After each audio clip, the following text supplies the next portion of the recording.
Well, we've all been looking forward to this preservation and to have the buildings all put on the historic landmarks. So I'll speak a little bit afterward, Margaret, but I would love to introduce you guys right now. Would you, Jerry, are you going to help her, or is Margaret just on her own? Oh, she can do it. Okay. Well, it's great to have you here. Just really, really happy to have you here. Thank you. My clicker. Well, I appreciate the opportunity to share some of what I've learned, both from a number of you and here. Chuck is quoted in our documentation and is part of the archives. Elaine Rose is also, some of her invaded the museum or the library one January when it was closed to the public, but begged my way in. They allowed me to come. We had a great day. I didn't quite follow protocol, but they were very understanding and helpful. So I can just thank a number of you, and then there's others in the community that have just, and also have taught me a lot about the history. Bill Hurl used to come in monthly with books, pictures, and would teach me and tell me things about the timbers in our building, some of which I've remembered, and others I'm now asking other people because I was not a complete student, it appears. So we will start off. He immigrated from Germany in, let's remember my dates, 1876, first going to San Francisco, and then somehow he ended up coming to Tillamook and homesteading on the Miami River. He brought his wife and I believe one of his children.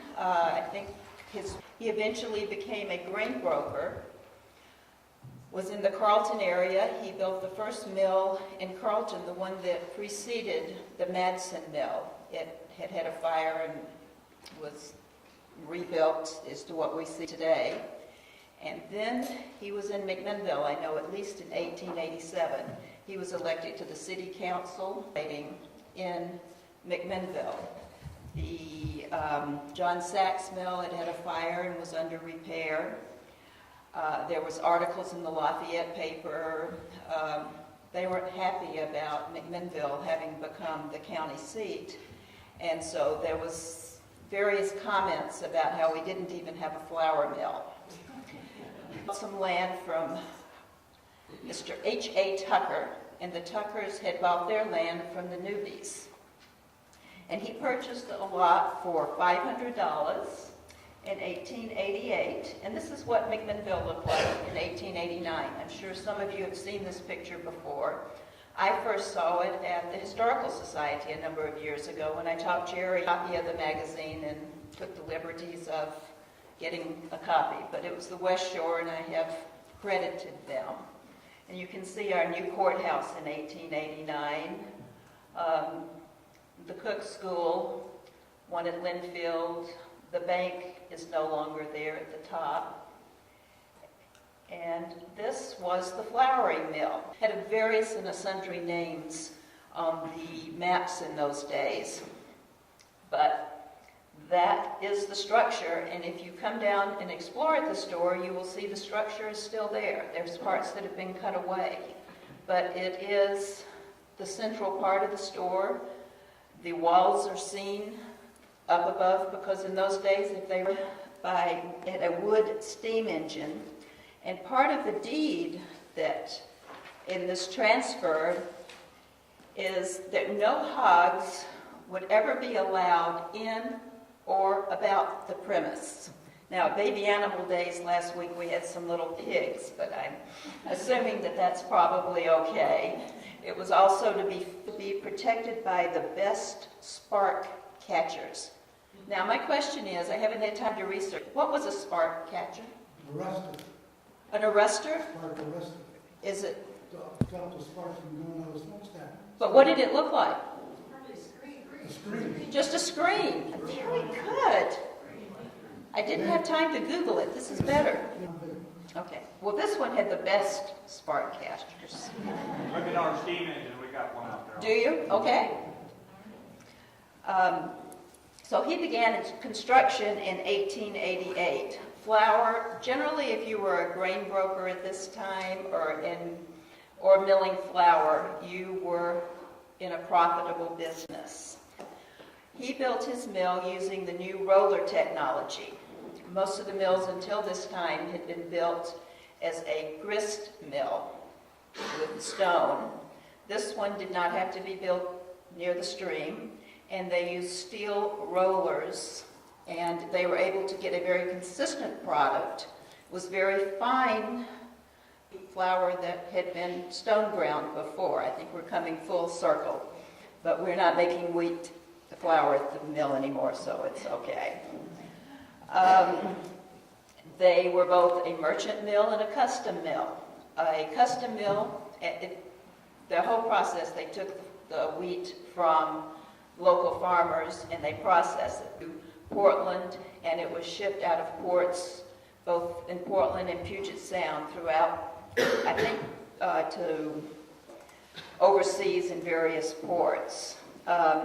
However, during this period of 1889 and 90, building the mill cost more money than he had anticipated. He had a 15% share in the business by 1890. He also made an attempt to make a great deal of money with some land development. He had an option on what is now the Oak Park, and the city now has declared that as our Northeast Gateway area, Fayetteville. He went to Portland, made a verbal arrangement with a Mr. Flowers, a real estate person, but came home back to Portland, and in the interim, he found someone that would just buy it from him. So he bought it at $150 an acre, sold it for $200, made this wonderful tidy profit that was 100 and some thousand in today's dollars. But Mr. Flowers was not too pleased to have been cut out. And he took him to court, and the Supreme Court case is on the internet. I just came across it one day. And he had to pony up the money of over $52,000. I don't know if he was a partner at all in the firm, but by then it had become the McMinnville Flouring Mills Company. Let's see where we are on here. There was our Oak Park. I got too carried away. I forgot to show you our Oak Park edition. It was advertised throughout Portland. I found this at our county surveyor's office, the original of the mountains and the wonders of living near the railroad station. Well, I don't think that really turned out to be the favorite part along the railroad track, but it was great for the location of the mill and the little extra lot they needed for the mill's property was added to the property. So in 18, to another gentleman, and this time it's for $15,000 it sold for. There was another court case and all sorts of deals with the banks having problems and bank stock not having any value that was put up for security. And actually have my niece's husband, who's a lawyer, reading that one for me to explain the final details. But then the company is sold to Valentine Katz. And he's a pretty shrewd guy. He sells a third of it to a gentleman for $9,000. This man dies, and he buys it back from the estate for half the amount, and then sells that amount plus. I'm pleased to say he was from California, not Oregon. He was part of a company that had their headquarters, the Atlas Milling Company was in, I think I'm supposed to be doing some slides. Here's the flour sack from the Atlas Milling Company. Bill Miller had found that one down in the bottom of Taylordale, and KRATZ name on there somewhere. But this was a time where it was very prosperous. They had offices downtown Portland, San Francisco, Los Angeles, and they owned the mill in McMinnville. His son, A.A. KRATZ, managed the business here, And Valentine KRATZ, the wonderful business person in Los Angeles, the McMinnville paper touted how wonderful the mill was and the business and what a great pride it was to the community. They had also won some awards at the World Expo, and that was where the pride of the valley came in. Let's see where I am here.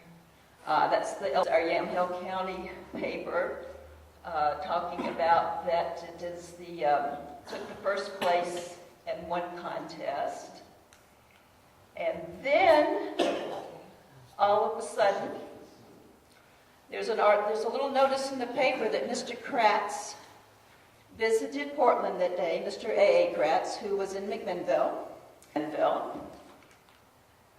Then, the next thing we see is Ivan Daniels from the other mill in town has leased the mill, and it's under new management.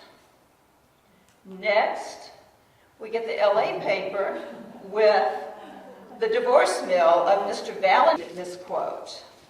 It says that in November of 1903, the LA Times says, Mrs. KRATZ files for divorce.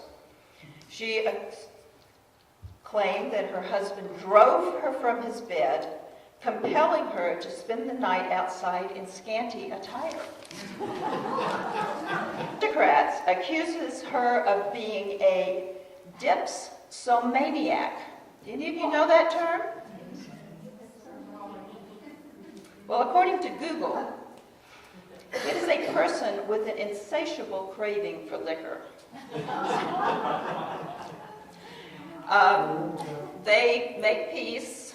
She signs some agreement in a lawyer's office, thinks all is fine, goes off to Germany to visit her relatives, finds out that he's divorcing her, comes back and finds out the paper she signed leaves her without money. Oh, so at the same time, Mr. KRATZ had talked his son into exchanging his $13,000 worth of equity in the McMinnville business and exchanging it for a note that he had with a mill in a few months, and finds out that there were 2 sets of books. Well, he didn't like this, and as soon as the other partner found out he had been discovered, he declared bankruptcy.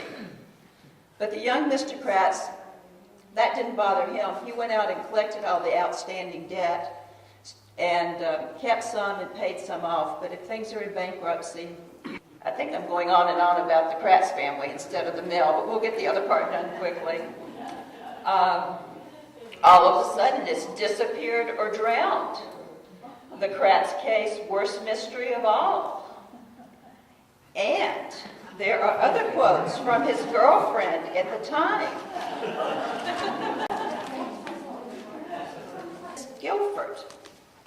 And they had attended a dance at Long Beach, and he had also been discussing the last 2 months about night swimming, investigating this activity.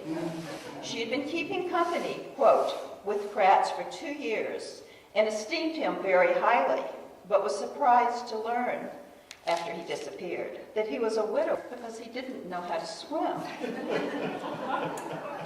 So it continues. But Mr. Valentine's KRATZ, the most outstanding citizen of all, who tricked his wife and his son, says that his son can explain and it's all fine, but it doesn't actually end up that way. And W.S. and A.J. Houck, I believe they were uncle and nephew.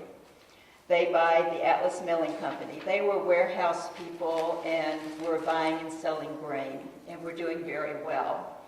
And they bought the mill in 1904.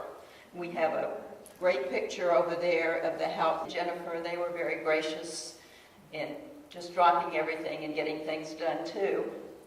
And this is a picture we all think is from 1908, but it was in an advertisement for the Portland, for kind of a tourist brochure once.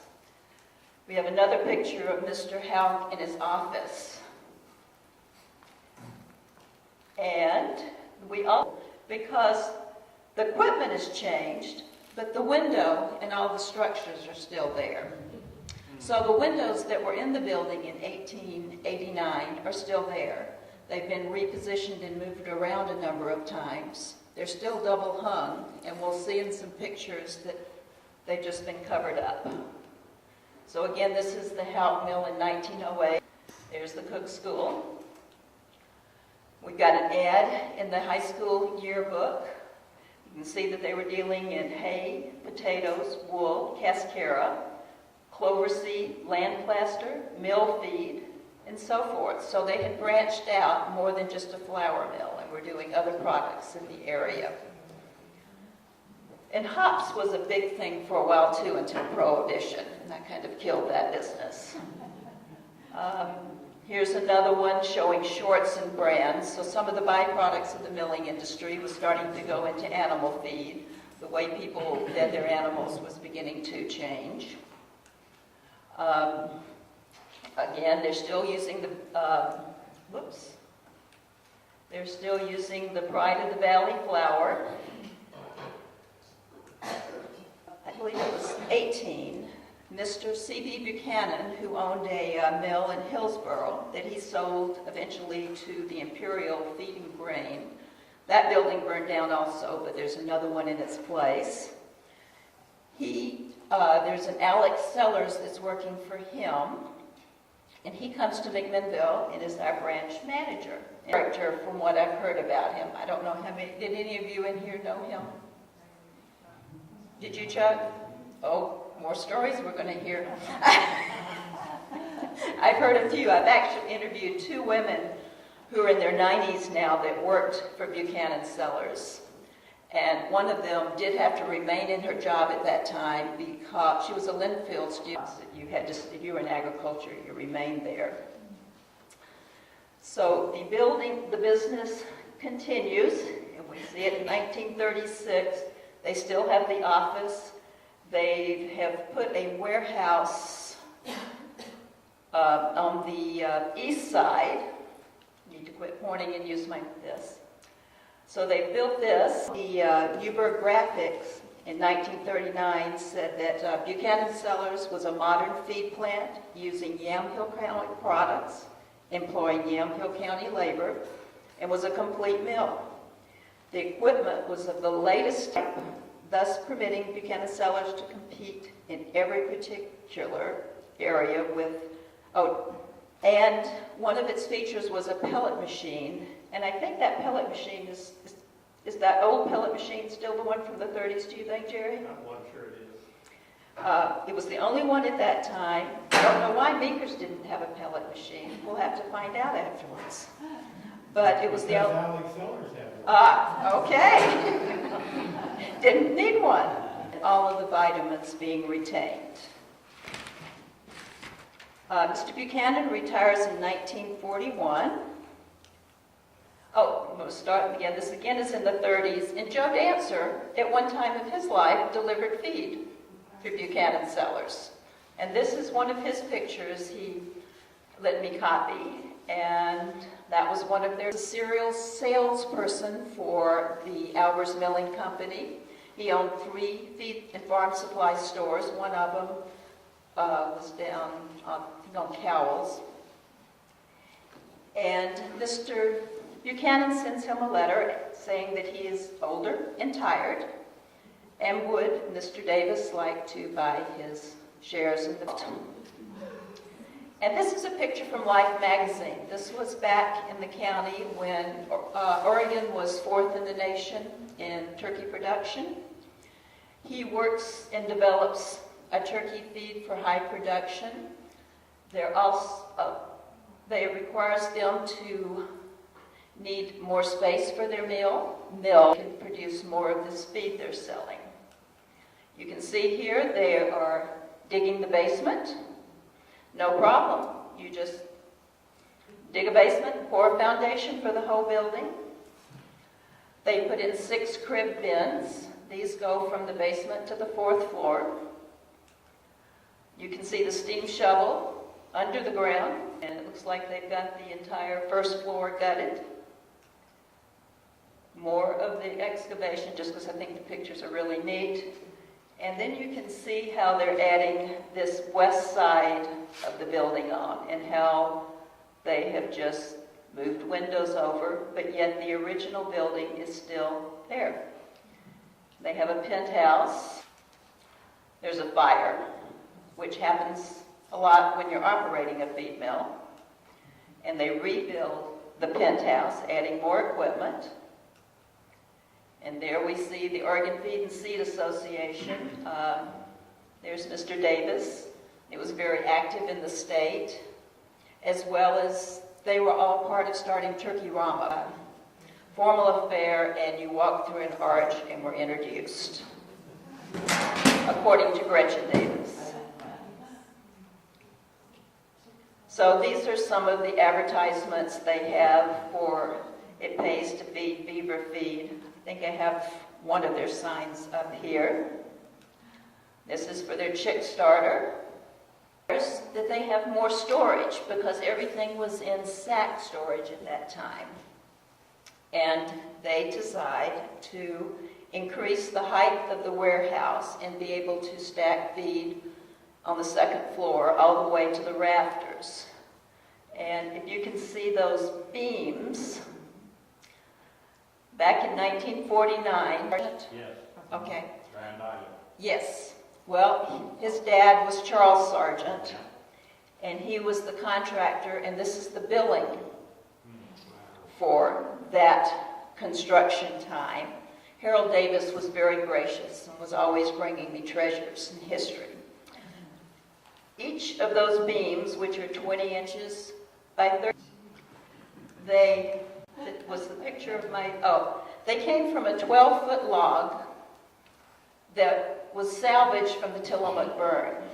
And according to Mr. Hurl and also Bob Lovato, they tell me that the salvage logs did not have to be kiln dried because of the heat of the fire. 4 of those sections out of the log, and there was no heartwood in our timbers.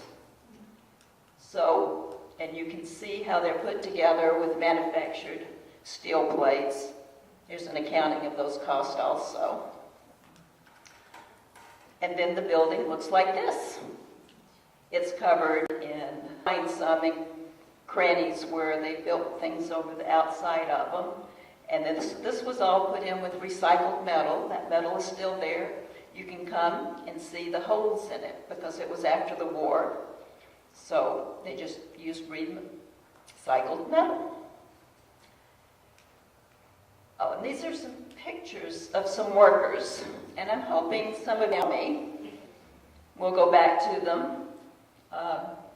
These two gentlemen, these are the same, and there is another person. And tell me, is that Mr. Christensen? Yeah. Excellent. I thought it was. And I understand he worked for Buchanan Cellers, and I'm assuming, was he a field salesperson or grass? Or He worked in sales, he drove shipments. We've got, from their farm, they were selling their product to them. We've got ledgers of stuff going back from the 30s on until he quit producing. Excellent. And you want to share all that with me, I'm sure. Yes, good. Collected a number, but I kind of feel a responsibility to put them together. Except he was missed because he missed a Rose Bowl game, which he had tickets because he had to work. No. I don't think any of our employees would think we would have those same rights today. No, I don't think so. Wow. No, that's amazing. Was it Mr. Alex Cellers that I'm not insisted sure on which that? one on that, but there was a I'm sure it was, Tony. Okay. I think he and Harry Daniels. Did your dad tell a few stories about them? Yes, he has. Excellent. Lots of fun coming ahead. So just as they had put those beams in, here's again. They don't deliver feed in sacks. They deliver it in bulk trucks. So they then had to build the bulk bins, and you drive right through there, get loaded up, and delivered the feed. But the beams look really nice in the store, and you can pat one if you walk up the steps, so I'm glad they put it there.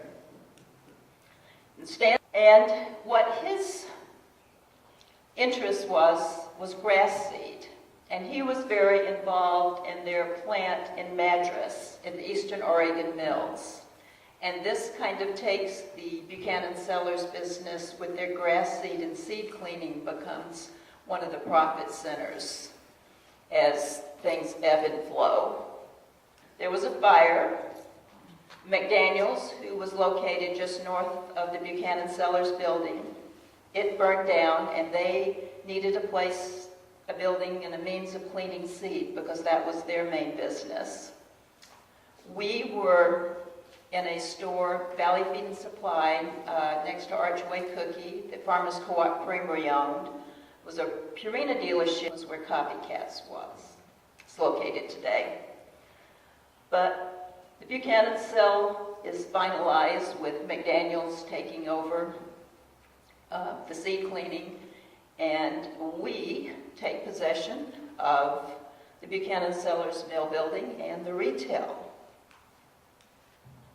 And there is not my happy. I have one coming on how I'm hoping it's going to look. This is the current view of the building. It has been painted, and we've redone the Buchanan Cellers sign. They had another example. This is from, Gretchen Davis had also given me the corporate books.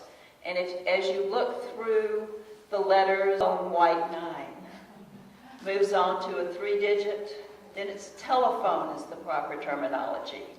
Then 1091, then we have our 472 prefix, and then we add area code. And then today, this is all just to reach me, and a website, and a smartphone that I carry with me. So, interesting how technology changes. We're going to take a little tour through the building. I had promised Joanne we'd have a little virtual tour, and I think I need to get a few more pictures. But this starts in the basement. And there really hasn't been anything done other than sweeping it.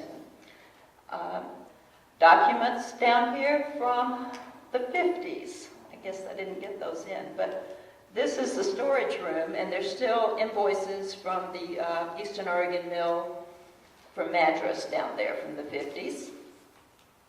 There was kind of a little repair shop with elevator buckets and various and sundry things. There's an old boiler. The steam wood-fired boiler, they had pipes that came from the Water and Light and fed the building with steam, I understand. Was that during your...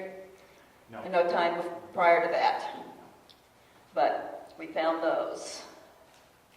There's a tunnel in the basement that connects over to the warehouse where our Stewart is. One time there was a dump pit where the farmers came, dumped their feed, and then it was augured over to the mill. It went up to the top of the mill, came down and was put into the bins that are back in there. And then as the different equipment needed different brains, it would auger out and then back up. Those are the beams from the 1888 construction. More of the 1888, and over at that end is the 45. We still have the floor scale and the wonderful wood floors. Where's the cash register? I think it's hidden. We have a wonderful modern computer system, but it's all hidden amongst all counters things. Margaret? Yes. That scale was, when we bought the business, they used to come through the garage door that just south of that, and that's where they would bring in wool sacks, and they would weigh the wool sacks on that and then ship it out by rail. That's true. And also where that garage door is the original entrance to the feed store. And some of these pictures from the 1888, that was still in more of the, I guess we're back to that one, showing more of those large timbers salvaged. Here's our intercom system. It's very effective, even when the equipment was running. We did operate the mill for a year and a half. It was not one of the happier times in our life. We're not equipment people. There were no dusty feed mill. What did Jerry say? We went through 30 employees. One of the first months we operated the mill, most of them came in and left at lunch. There was a quick learning curve. I was 30, Jerry was 33. We had a lot of fun. But the intercom system is cool, and kids like to use it today. I need to get my bill fixed. These are different bins. If you wanted to mix feed, you would pull these levers down to their appropriate spot. If you wanted to crack corn, you would pull the ones that matched up with the red dots, and the equipment would flow, or the grain would flow and things would happen. There is a feed slide. The way they got it down, romp it through. And there were 2 feed slides inside. There's one that's on the front porch so that you could drop it down and then just load a truck outside. This is the upstairs. They used to take feed upstairs. Most of it was made and stacked on this floor because that was where they sacked it. But when they had to bring in product from elsewhere, and it was from the first floor to the second floor, so one person would put the bag on, another person at the top would take it off. This is a really good example of the original mill. This is the west wall. This is what parts of it still exist. These are those openings from that 1888 picture we saw. The first where they just increased it. This is a barley mill, and there's also a gauge for adding molasses. Again, this was those guys on the second floor working. And here's the same window today. These are the original windows. 1900s had sash pins, and most of them still have their sash pins. The glass has been changed in and out a number of times. There's the pellet mill, and the old one is that way.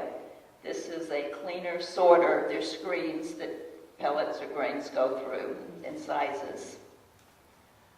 There is, again, an example of the west wall of the building that still exists, but they just cut holes through here, added things there.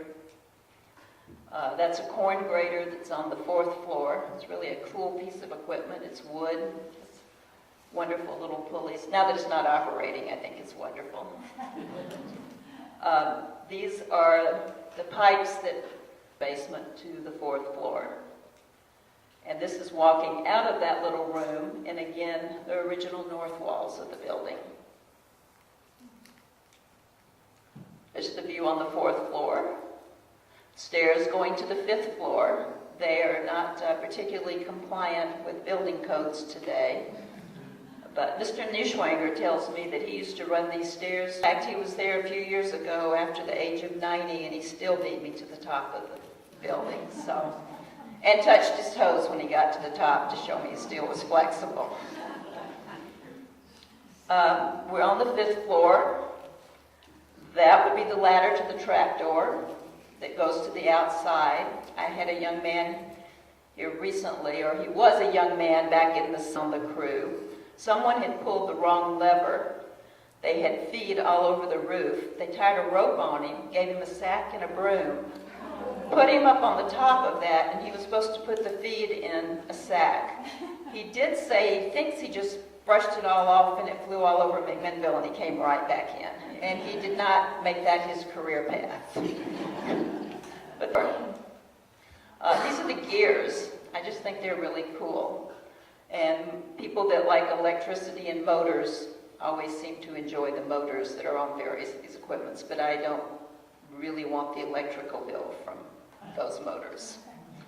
I might say that whereas feed is still made the same, the new equipment and the computer-driven can make feed much more efficient, but this machinery is a lot neater to look at, I think. That's the catwalk on the 5th floor. If you don't like just being on the 5th floor, You can go up the stairs and just walk around closer to the ceiling. Just a device that feed would be there and be diverted to wherever it needed to go, according to the drawing that Nate Pendleton just did. I don't know if any of you know him, but he's a sign maker, about 87 years old. And we are working, hopefully are going to have a grant so that we can restore the original Buchanan Cellers stores. I've also just recently applied for a grant to bring our windows to uncover them, because after the Columbus sighting, they covered the building with metal, and it just must have been more efficient to just cover those top sashes.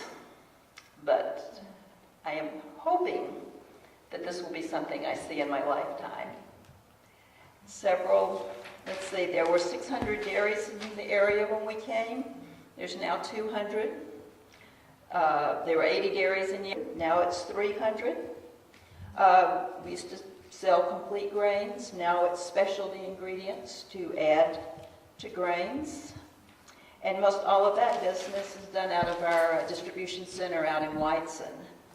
Our store, which used to sell flour, still has wheat products, as in for chicken feed. However, different horse feeds, some our own, as well as others. So it is still a place to buy livestock feed. It's still a place that uses local products. We have local wheat in our products, and it still hires local people. And we've just enjoyed being part of its history for 33 years. Thank you. This is what you were telling me about. Okay, now, I want to, It's a Buchanan Cellers sign in here. I'm going to read this to you because I don't want to leave anything out if I can help it. Oh, wait. Okay, excuse my notes, but that's the way to do. What I would like to give you, this is a photo by Tom Cottrell of an item that we have out at the Heritage Center. And it was the stage backdrop that hung in the old Bellevue Community Hall. And that's where the Lawrence Gallery is now, is where the original part of the Community Hall was. And we're working on a story about that property, and it was purchased in the Farmers Union bought that building in 1934. We have the records on some of that. And that building originally even was the Bellevue Post Office and a grocery store. So this little backdrop was advertising, and there's a lot of Sheridan on there, but there's a nice Buchanan Cellers sign there right in the middle, and the phone number is 109. Ah, we can date it. Very good. Okay, so Tom Thank you. and Pam just got that fixed for us today. So, Well, that will just have to go in a frame tonight and be in the store this week. well, thank you so much. Well, thank you for Wonderful including program. me. This was fun to give out, to share. And I look forward to hearing stories and any information or corrections. Please let me know. There you are.